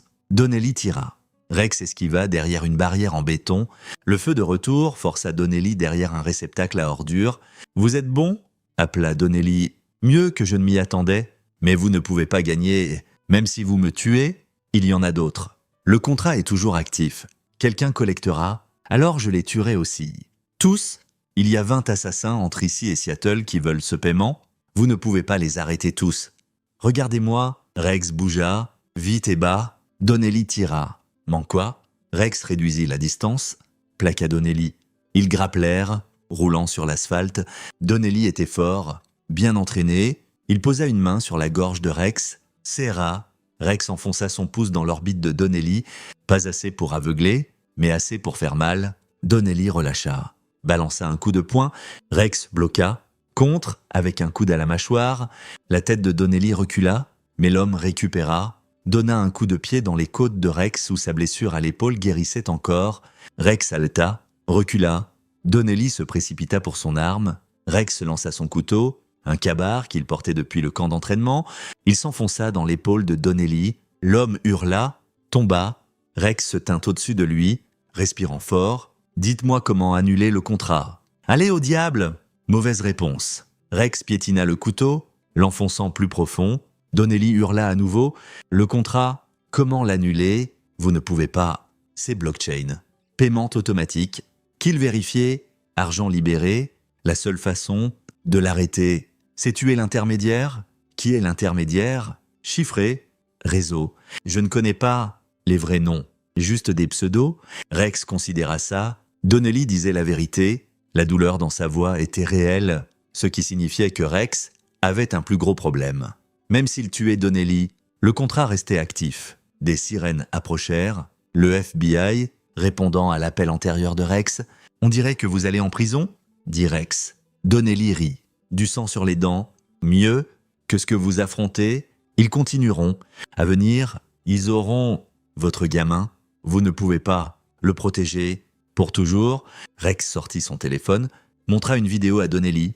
C'était de plus tôt ce jour, Daniel et Randall montant dans un avion, charter privé. Pas de manifeste passager. Destination inconnue. Mon fils est parti quelque part où vous ne le trouverez jamais, protégé par des gens que vous ne pouvez pas toucher, des amis de mon équipe SEAL qui me doivent des faveurs.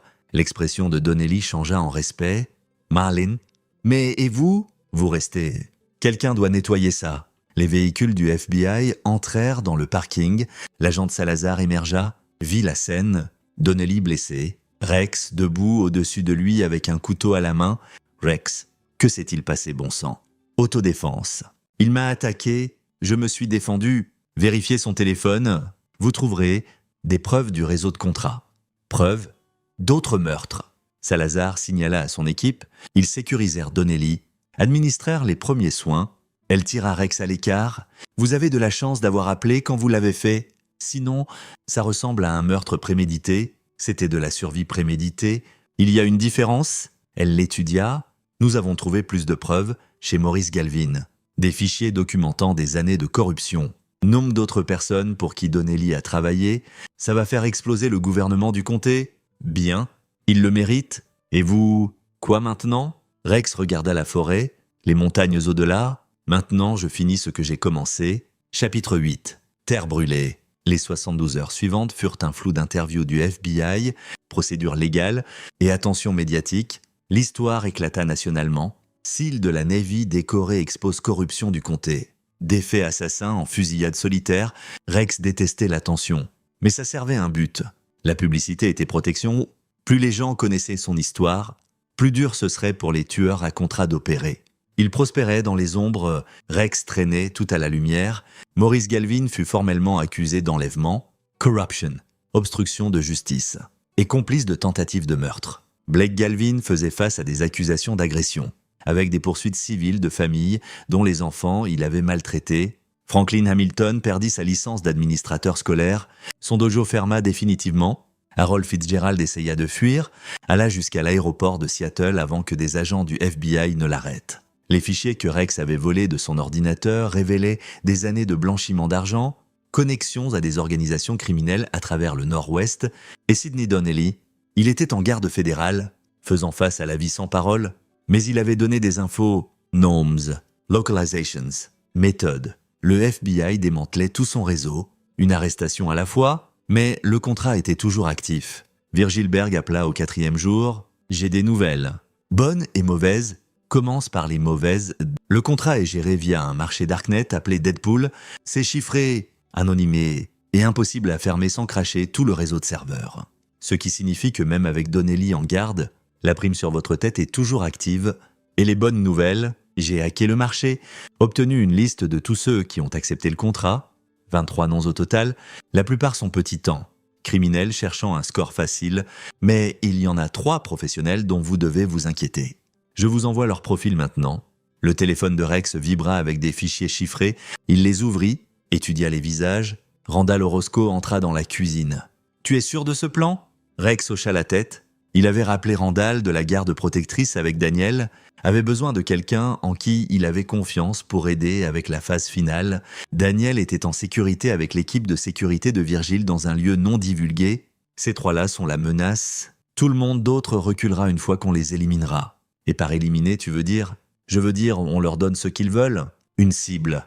Moi, sauf que cette fois, je suis prêt. Sur la semaine suivante, Rex orchestra un pattern délibéré, se montra en public, au magasin de quincaillerie, au café, à l'épicerie, s'assura d'être visible.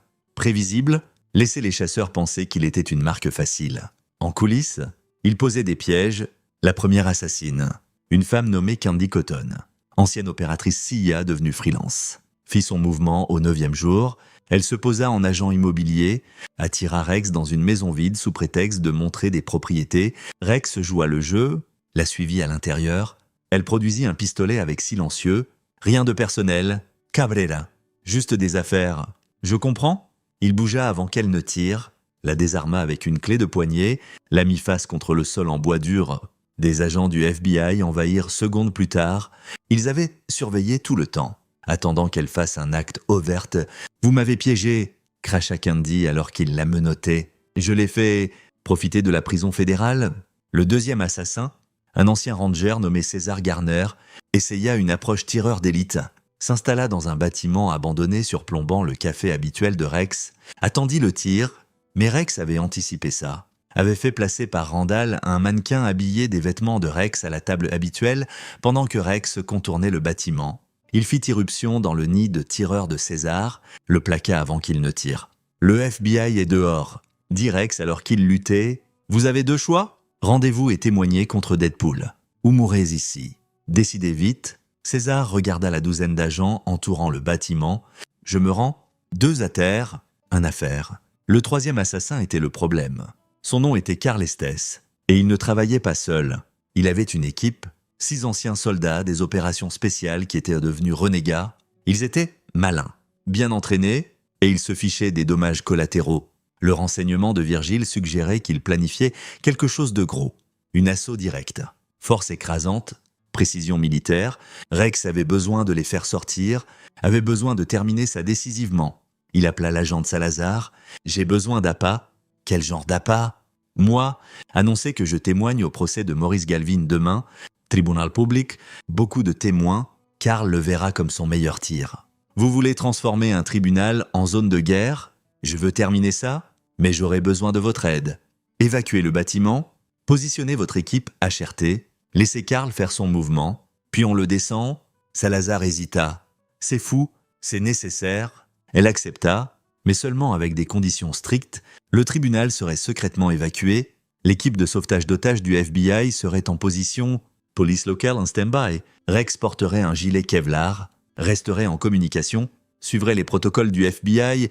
Rex accepta tout, sauf la dernière partie, chapitre 9, le prix de la victoire. Le jour de l'audience préliminaire de Maurice Galvin était froid et couvert. Rex arriva au tribunal à 8 heures, entouré d'agents du FBI. Ils l'escortèrent par l'entrée principale. Détecteur de métal, point de contrôle de sécurité, tout semblait normal, sauf que le bâtiment était vide.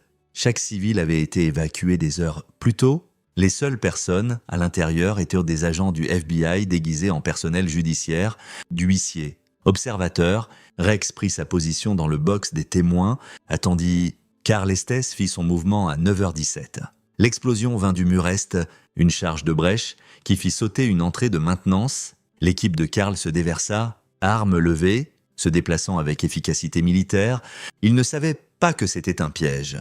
L'équipe HRT du FBI émergea de la concealment, escalier, bureau, balcons, agents fédéraux. Lâchez vos armes. L'équipe de Karl ouvrit le feu. Le tribunal explosa en chaos. Rex se laissa tomber derrière le box des témoins, sortit son Glock. Ce n'était pas son combat. Il avait fait sa part en les attirant. Maintenant, les professionnels s'en occuperaient, sauf qu'un des soldats de Karl se sépara du groupe principal, se dirigea droit sur Rex, grand, rapide, lourdement armé. Il sauta par-dessus la table de la défense, tirant. Rex roula, surgit tirant. Sa première balle toucha le gilet pare-balles de l'homme, la deuxième toucha sa gorge. Le soldat tomba, s'étouffant. Le combat principal s'intensifia. L'équipe de Karl était en infériorité numérique mais bien entraînée. Ils avaient installé des positions défensives, utilisé des grenades fumigènes pour obscurcir les lignes de vue. Ce ne serait pas une résolution rapide. Rex rampa bas à travers la fumée, atteignit les chambres du juge. De là, il avait un point de vue surplombant la salle d'audience. Il pouvait voir Carl diriger son équipe, coordonner le feu. Rex visa soigneusement, se souvint de son entraînement. Respiration, rythme cardiaque, l'espace entre les battements. Il tira une fois, Carl tomba, balle à travers l'épaule. Pas un tir mortel. Rex le voulait vivant pour le procès. Pour témoigner, pour démanteler le réseau Deadpool de l'intérieur, avec leur leader à terre, l'équipe de Carl Flanchat, les agents du FBI avancèrent, professionnels et écrasants. Oum, les soldats se rendirent, tout tombèrent. À 9h47, c'était fini. 6 assassins en garde, 0 victime civile. Le contrat de Deadpool sur Rex Cabrera effectivement annulé. Personne ne prendrait le job après avoir vu ce qui arrivait à ceux qui essayaient. L'agent de Salazar trouva Rex dans les chambres du juge, assis par terre, respirant fort. « Vous allez bien ? Je vais bien. Vous ?» 2 agents blessés, non mortels. Ça aurait pu être pire. Ça aurait pu être bien pire. Elle s'assit à côté de lui. « Vous savez que ça n'arrête pas Deadpool ? Non.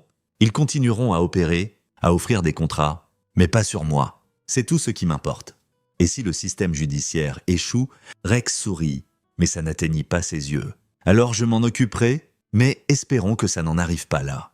3 semaines plus tard, Rex était assis dans le jardin de Randall Orozco, regardant Daniel jouer avec les enfants de Randall. Le garçon riait, ressemblait enfin à un enfant de 12 ans normal. Christa Price les rejoignit, portant de la limonade. « Je n'arrive toujours pas à croire tout ce qui s'est passé. Parfois moi non plus, admit Rex. » Maurice Galvin a pris un accord de plaidoyer, 25 ans, sans libération conditionnelle. Blake regarde 15 ans. Franklin Hamilton a eu 5 ans de probation et service communautaire. Et Sidney Donnelly vit sans libération conditionnelle. Il coopère, donne tout le monde avec qui il a travaillé. Tout son réseau s'effondre. Rex hocha la tête. Justice, imparfaite, mais présente. Et vous ? Demanda Christa. Qu'est-ce qui suit ? Je déménage ? Pas fuir. Juste recommencer frais, trouver un endroit au Montana, petite ville, bonnes écoles, loin d'ici. Daniel sait. Oui, il est excité, veut apprendre à pêcher. Apparemment, ils s'assirent dans un silence confortable, regardant les enfants jouer. Après tout, la violence, la corruption, le danger. Ce moment de paix semblait gagné. Le téléphone de Rex vibra. Message de Virgil. Marché Deadpool fermé. Les Feds ont tracé les serveurs. Arrêtez les opérateurs, vous êtes officiellement hors du tableau. Félicitations, frère. Rex sourit, forwarda le message à l'agent de Salazar. Elle répondit immédiatement. Bien joué, profitez de votre retraite. Vous l'avez gagnée. Mais Rex savait qu'il n'y avait pas de vraie retraite pour des hommes comme lui. Il y aurait toujours un autre Blake Galvin, un autre Maurice, une autre menace pour ceux qui l'aimaient. Le monde était plein de prédateurs. La différence était, maintenant Rex était prêt, avait prouvé qu'il pouvait combattre ce combat et gagner, pas par la violence seule, bien que la violence ait été nécessaire, mais par l'intelligence, la planification et la volonté de sacrifier son propre confort pour la sécurité de son fils. Daniel courut vers lui, essoufflé. « Papa, M. Orozco dit qu'on peut aller camper ce week-end. On peut... » Rex serra son fils dans ses bras. « Oui, mon pote, on peut... » Alors que le soleil se couchait sur Millbrook, Oregon, Rex Cabrera s'autorisa un moment de paix. La guerre était finie. Il avait gagné, et plus important, Daniel était en sécurité. C'était tout ce qui comptait. Cette nuit-là, de retour chez eux, alors que Rex emballait des cartons pour le déménagement au Montana, Daniel posa la question que Rex redoutait. « Papa, as-tu tué des gens à la guerre ? Je veux dire, Rex arrêta d'emballer, s'assit sur le canapé, tira Daniel à côté de lui. « Oui, c'était mon job. » Protéger les gens qui ne pouvaient pas se protéger eux-mêmes. Le regrettes-tu ? Rex pensa aux combattants talibans qu'il avait tués, les seigneurs de guerre, les terroristes, les hommes qui auraient de blesser des innocents si on leur en avait donné la chance. Non, je ne regrette pas de protéger les gens, mais je regrette que ce soit nécessaire. Je souhaitais que le monde soit différent. Plus sûr, meilleur, est-ce pourquoi tu as combattu M. Galvin. Pour rendre le monde plus sûr ? Pour rendre ton monde plus sûr ? Oui, Daniel s'appuya contre son père. Je suis content que tu l'aies fait. Même si tu as été blessé, moi aussi, mon pote, moi aussi. Alors que Daniel s'endormait cette nuit-là, Rex s'assit dans sa chambre, regardant son fils respirer, se souvenant de Claire. souhaitant qu'elle soit là pour voir à quel point leur garçon était devenu fort. Le lendemain matin, Rex reçut un appel final de l'agent de Salazar. « Je pensais que vous voudriez savoir. » Harold Fitzgerald coopère pleinement. Il a identifié 32 officiels corrompus à travers l'Oregon et Washington qui utilisèrent les services de Donnelly. Ça va être la plus grosse affaire de corruption dans l'histoire du Nord-Ouest Pacifique. Bien, il mérite de tomber. Et Rex, il y a autre chose. Maurice Galvin a demandé à vous parler. Je lui ai dit non, mais il était insistant. A dit qu'il a des informations sur votre femme. Le sang de Rex se glaça. Quoi sur Claire? Il ne dirait pas, juste que c'est important, que vous voudriez savoir. Rex pensa à l'ignorer, passer à autre chose, mais la mémoire de Claire méritait la vérité, quelle qu'elle soit, arranger une rencontre, superviser. Je vous veux là. D'accord? Mais Rex, soyez préparés. Quoi que Maurice ait à dire, ça pourrait changer les choses. La rencontre fut fixée pour la semaine suivante au centre de détention fédéral à Portland. Rex y alla seul, son esprit bouillonnant de possibilités. Maurice Galvin semblait plus petit en orange de prison, vaincu, plus vieux que son âge. Il s'assit en face de Rex dans la salle d'interview. L'agent de Salazar entre eux. « Vous vouliez parler ?» dit Rex. « Oui. »« Sur votre femme ?»« Claire. »« Quoi sur elle ?» Maurice inspiré. « Il y a 3 ans, il y avait un essai de traitement du cancer à l'Université des sciences de la santé de l'Oregon, expérimental. Taux de succès élevé. Claire, qualifiée pour ça, aurait sauvé sa vie. Le cœur de Rex battit. Elle n'a jamais mentionné un essai parce qu'elle a été rejetée. Sa candidature a été signalée. Refusée sans examen. J'ai fait ça. La pièce devint silencieuse. Rex fixa Maurice, incapable de traiter ce qu'il venait d'entendre. Vous quoi? J'avais un ami au conseil de l'hôpital, me devait une faveur. Je lui ai dit de rejeter la candidature de Claire. Je l'ai fait parce que Maurice détourna le regard, parce que votre femme a témoigné contre un député dans une affaire de harcèlement des années avant.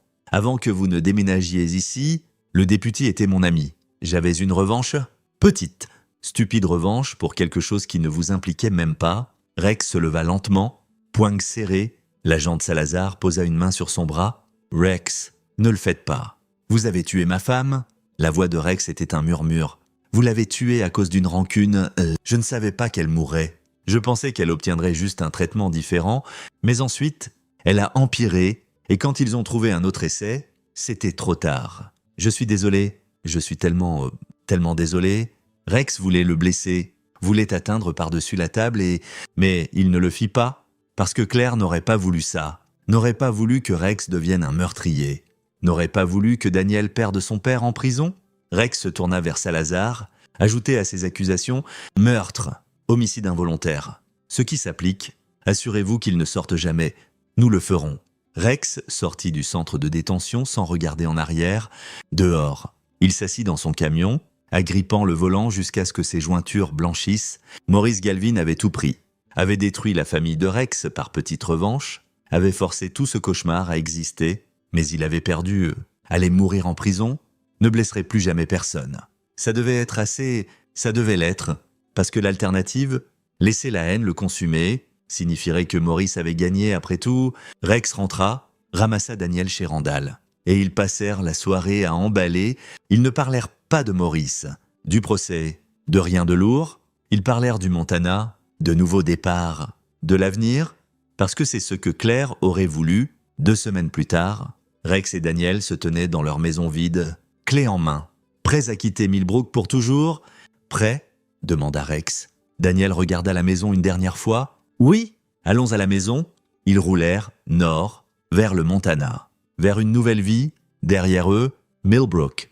L'Oregon continuait sa lente transformation, officiels corrompus arrêtés, système réformé, enfants plus en sécurité parce que Rex Cabrera avait refusé de laisser le mal incontesté. Il n'était pas un héros, n'était pas parfait, avait fait des choses qui le hantraient, mais il avait protégé son fils, avait honoré la mémoire de Claire, avait combattu le bon combat, et parfois, c'était assez.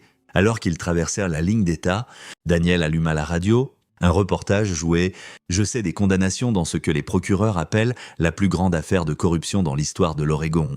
L'ancien sergent du shérif Maurice Galvin a reçu la prison à vie sans libération conditionnelle après que des accusations de meurtre supplémentaires aient été ajoutées à son dossier. Son frère, Blake Galvin, a été condamné à 20 ans. Cela vient après que le SEAL de la Navy décoré Rex Cabrera ait exposé un réseau de corruption et de violence. Daniel Letegny, devons-nous écouter ça? Non, nous n'avons pas à. Ils roulèrent dans un silence confortable, les montagnes s'élevant devant pleines de promesses et de possibilités. Rex Cabrera avait été un guerrier, un tireur d'élite, un père, un mari. Maintenant, il était juste un homme, recommençant, essayant d'être meilleur, et c'était la plus grande victoire de toutes. C'est ici que notre histoire s'achève. Partagez vos pensées dans la section commentaires. Merci pour votre temps. Si vous avez aimé cette histoire, veuillez vous abonner à cette chaîne. Cliquez sur la vidéo que vous voyez à l'écran et je vous verrai là-bas.